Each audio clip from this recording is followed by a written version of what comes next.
Përshëndetje të gjithëve, kam dëshirë që të them dy fjalë mbi situatën e krijuar deri tani. Ajo është shumë e vështirë, gjërat po shkojnë gjithmonë e më keq. Ne e patëm parashikuar, shumë prej nesh e pan dhe e profetizuan, kemi sjellë ëndra mesazhe mbi këtë gjendje që ne po përjetojmë.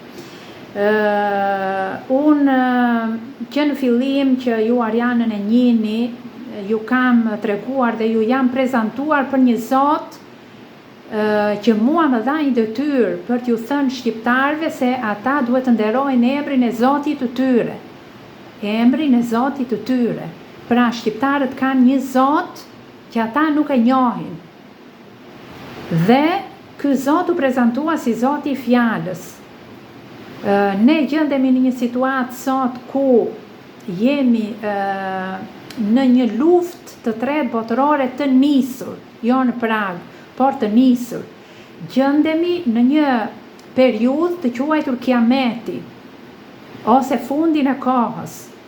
Po shohim se çfarë po ndodh me vendin ton, kemi folur i folur, e kemi treguar atë nëpërmjet shkrimeve të shenjta, se ku është Shqipëria, çfarë flitet për të, cili është simboli i saj, çfarë do të ndodh me të, cilët janë kundërshtarët e saj, forcat e errësirës.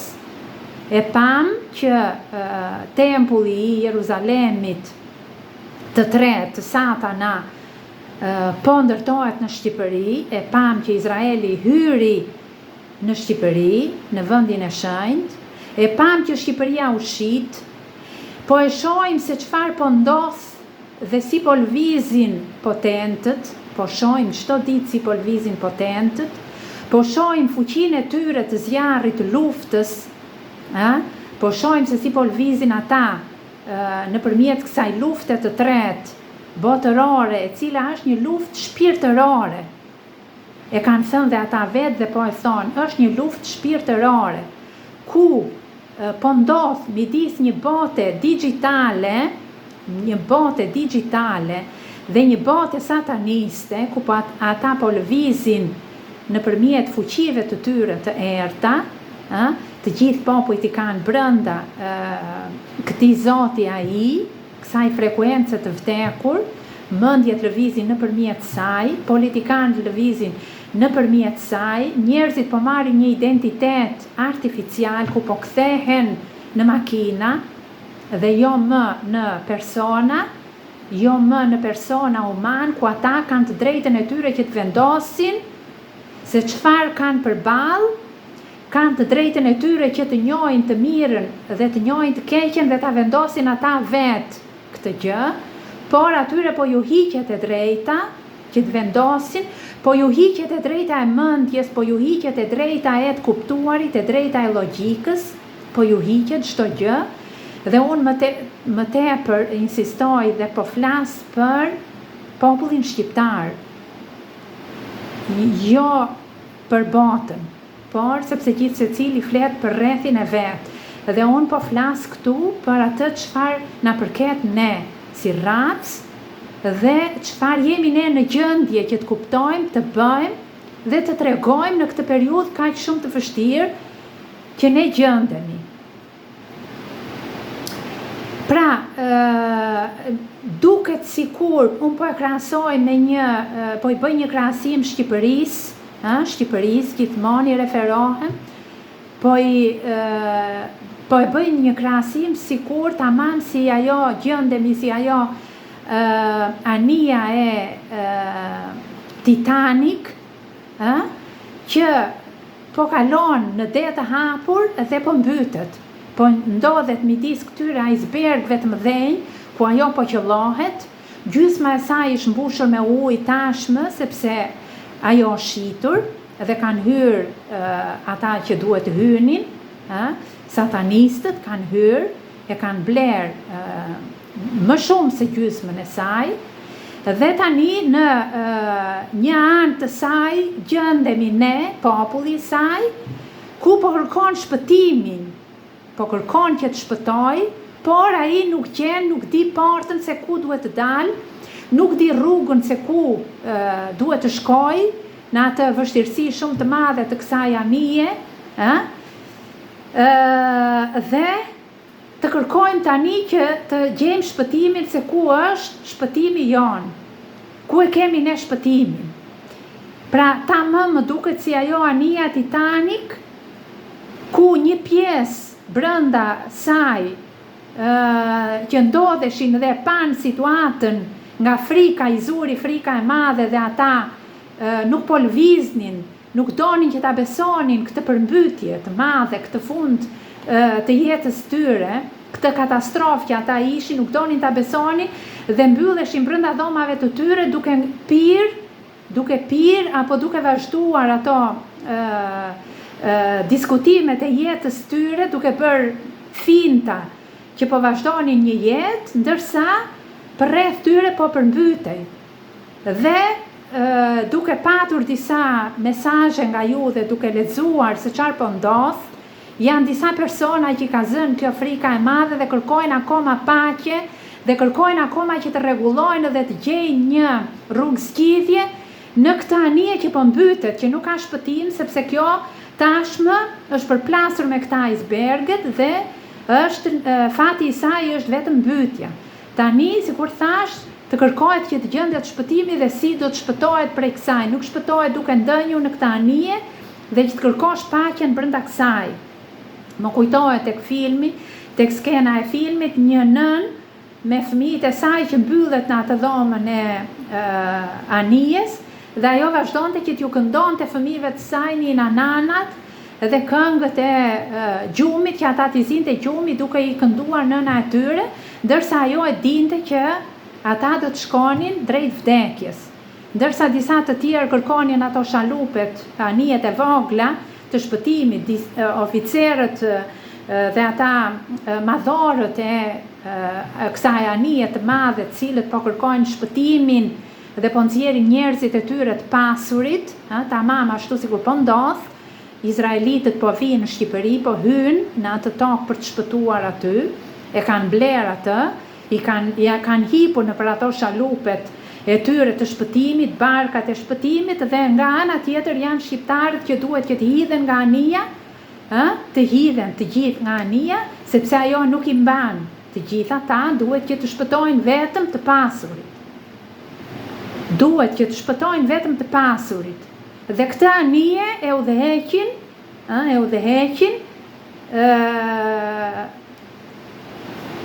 politikanët tanë, pushtetarët tanë, e udhëheqin emra shqiptarësh, e udhëheqsa të këtij populli që po e hedhin popullin e vet për ta mbytur. Pra kjo është gjendja shumë e vështirë, prandaj ne duhet kuptojmë që në këtë botë që po mbytet dhe që ka ardhur fundi, ajo shkruhet si në librat e shenjtë, kemi thënë, koha e ka emrin Kiamet, nuk shpëtohet dot më që ne të kërkojmë paqe brenda kësaj bote që i zhvon kryqi i vdekjes, por shpëtohet duke gjetur rrugën e zgjidhjes se ku është shpëtimi. Ku ishte shpëtimi që t'i ikje pra nga anija, të ikje nga kjo anije që po mbytet. Dhe ne tani se çfarë duhet bëjmë?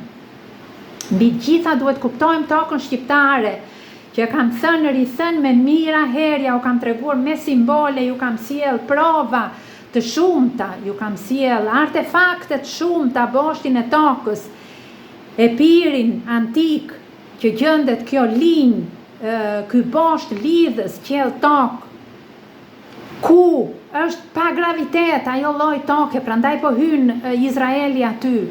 Ajo lloj toke nuk ka gravitet. Unë sot ju kam postuar dhe gjithmonë ja u kam bërë këto pyetja për gravitetin. Dhe të gjithë po flasin për gravitetin, që ne duhet ta lëshojmë. Ky është besimi. Besimi është që ne të kuptojmë gravitetin. Graviteti është trupi jon që na vesh. Ai është pesha, që ne bjem poshtë dhe ne ecim mbi tokë. Toka është dimensioni fundit, materia, që ne na tërheq poshtë, dhe mendja tona i tërheq ashtu sikur folëm dhe sikur po e shohim, që mendja tona janë të tërhequra pas një bote digjitale, një kompjuteri të madh, një dielli të madh digital artificial, ku ai po punon për një plan dhe ka një qëllim që të tërheqë të gjitha mendjet për t'i shkrirë ato brenda vetes. Tani është dhe pjesa e eterike, pjesa e një qielli tjetër mbi ne, që ka lidhje me tokën tonë, që është pa gravitet, dhe që aty ishte lënë një popull, një racë që i flet gjuhën kësaj frekuence, i flet gjuhën, që mban këtë qiell mbi kokë, e cila duhet që të bëj lidhjen e popullit vet, duhet të bëj lidhjen me këtë spiralen e artë, aurën e kemi thënë, të fis, të zanafillës, të fillimit, që të lidhe me Zotin. Zoti shqiptarëve u paraqit, u prezantua dhe tha jam Zoti i fjalës. Pra, në gjuhën shqipe që ne flasim, dhe gjuha është ajo e cila vjen nëpërmjet shpirtit, nëpërmjet energjisë së shpirtit, ne shqiptarët kemi këtë lloj shpirti, këtë lloj anime, këtë lloj gjuhe që flasim, ku ajo është e lidhur në këtë boshtin qiell tokë. Tani përpiquni që të kuptoni, nuk ka më, sikur thash, paqe dhe nuk ka më zgjidhje që ju të zgjidheni dhe të kërkoni zgjidhje në këtë tokë. Ashtu sikur po ndodh që shqiptarët po protestojnë dhe po kërkojnë një shtet të ri, po kërkojnë një grup politikanësh të rinj, por e shikoni se çdo ditë ajo protesta po degradon, aty dalin njerëz të paditur që nuk e njohin situatën. Nuk e din situatën, televizionet nuk ju flet njëri sepse janë të gjithë brenda këtij rrethi ai artificial, kësaj forme të diellit të zi, e cila do të shkrivet veten dhe të gjitha ata që rrotullohen për rreth lekut dhe për rreth materjes, graviteti. Pra të gjitha televizionet, të gjitha platformat, të gjitha ata që po ju flasin dhe ata që po ju flasin për Zotin, nuk ka. Dhe ata që po ju flasin për situatën, nuk e ka kapur asnjë situatën, nuk e ka kapur asnjë situata dhe thelbi gjës është tek bërthama. Bërthama është zëmra. Zëmra juaj është organi i cili ju tregon ju dhe do t'ju nxjerr ju nga kjo botë gravitacionale për të kapur atë eterike dhe boshtin lidhës që thash që duhet të njihni tashmë dhe nuk duhet që të ignoroni dhe të mbyllni syt përballë një të vërtete që ka emrin origjinë dhe që ka emrin Zanafill dhe që ka emrin Zot. Ju nuk duhet që të largoheni kësaj gjëje, nuk duhet që të bëni se hir me veten tuaj, me fatin tuaj, me fëmijët tuaj, por duhet që të kuptoni. Kjo luftë është lufta e tretë, është ajo shpirtërore dhe duhet që të dalin njerëzit në shpëtim, ata të cilët kuptojnë, ata të cilët kapin situatën, ata të cilët kuptojnë se si duhet të shpëtojnë, se ku është rruga e shpëtimit. Nga kjo anije titanik që thash që po mbytet dhe të gjithë po shkojnë në botën e poshtme. Të gjithë po i merr kjo varbull e diellit të zi, i cili për një proces kozmik po ndodh. Nuk po ndodh se po e sjellin në njerëzit, jo. As këta potentët, ata po bëjnë atë që është sjell dhe që është koha për të ndryshuar në univers. Këto janë rregulla kozmike, ka një kohë, diellit i është dhënë një kohë, njerëzimit i është dhënë një kohë, yjeve i është dhënë një kohë, frekuencave të dritës dhe të errësirës i është dhënë një kohë, përsierjes së tyre i është dhënë një kohë, e mira dhe e keqe. Dhe tani erdhi momenti i fundit që të ndahen këto sfera dhe të ripërtërien energjitë. Çdo element shkon në atë klasifikimin e vet, drita del lart, errësira e cila është hija e tokës, errësira është hija e tokës, aty ku nuk ka dritë, zbret poshtë, bie poshtë, pra graviteti. Dhe gjithçka, të gjitha mendjet tona, trupat tonë, që i tërheq toka dhe që shikojnë akoma zgjidhje nga politikanët, shikojnë zgjidhje nga televizionet, shikojnë zgjidhje se çfarë thot njëri dhe tjetri. Kjo është kohë e humbur, të dashur motra dhe vëllezër. Ju duhet kuptoni mirë situatën dhe të dilni nëpërmjet mendjes tuaj në këto frekuenca të larta. Të dilni në frekuenca të larta. Unë ju kam folur, disa herë ju kam folur mbi doktrinën hermetike që lidh me zemrën, që lidh me mendjen tuaj, që lidh me këto sfera të cilat rrotullohen përreth nesh dhe përreth universit. Këto sfera të cilat rrotullohen përreth trupit ton, përreth gjithçkaje asaj që ne na rrethon, na udhëheq dhe që ne shikojmë këtu, sepse jemi për një qëllim këtu.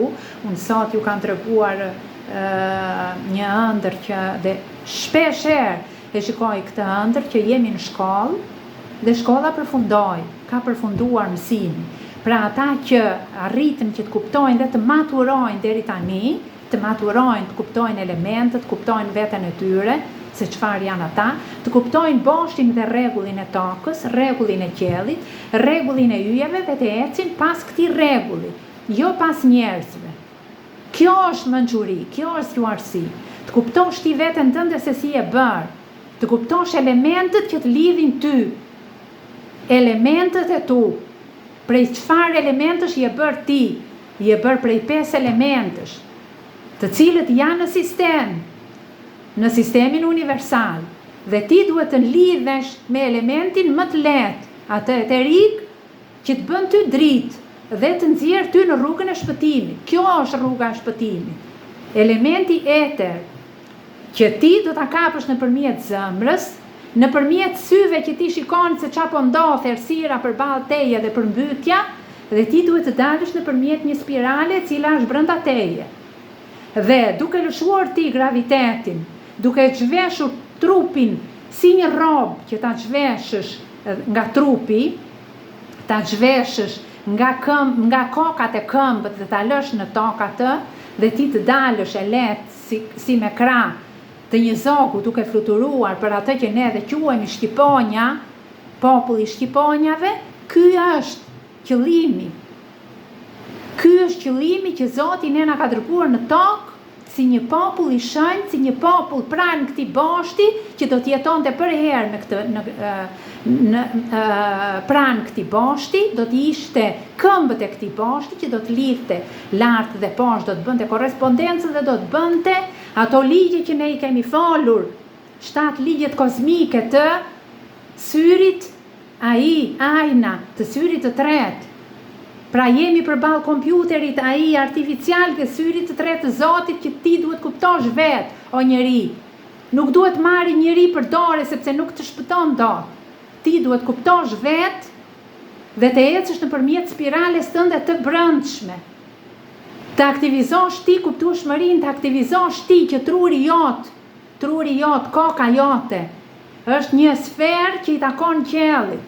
Është një sferë që duhet bashkohet me eterin, me elementin më të lehtë, që të kap ty senset e tua dhe syrin e tretë, që të kap ty me boshtin, lidhës dhe që ti të jesh korrespondencë.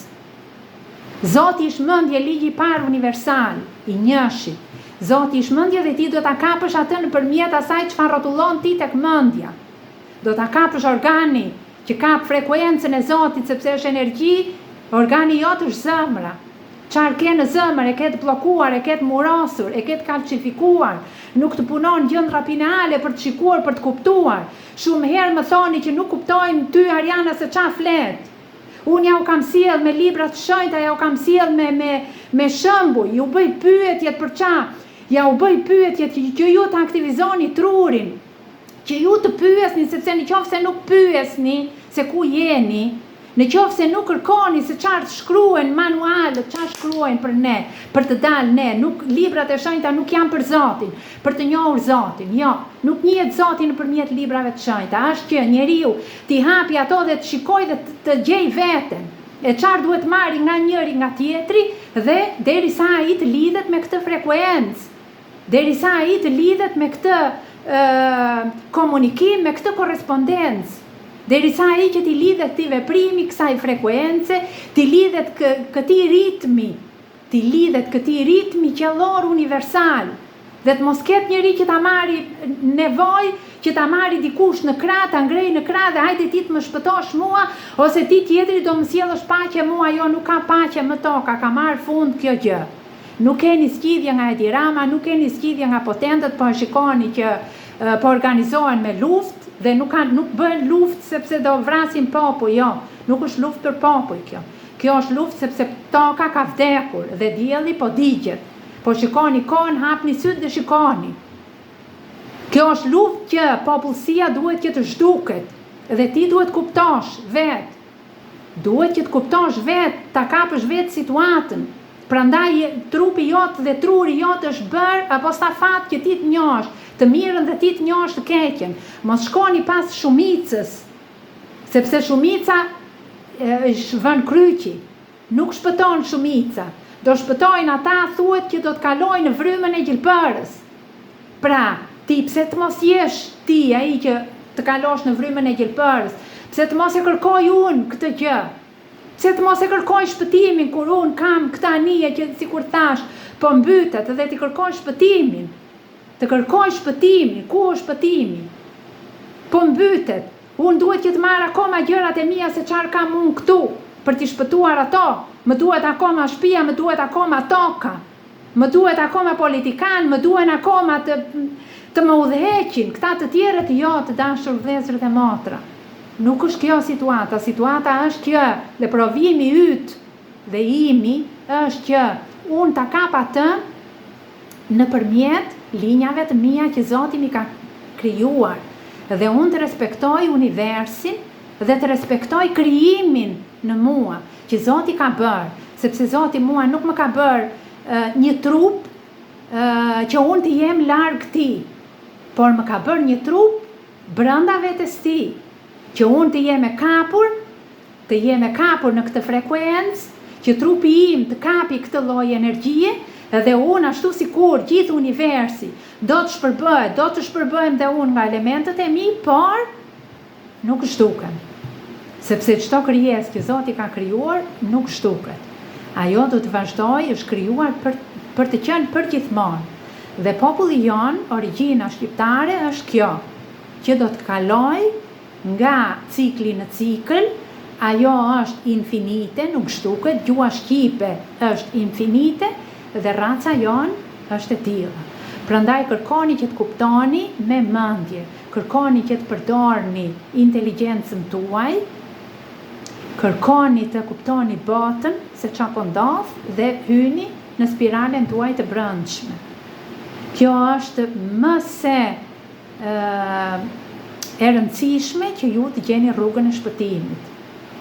Zoti ju bekoft, ju hapt syt, syrin e tretë, syrin e mendjes për atë që unë fola deri tani, dhe ju qofshit gjithmonë me të.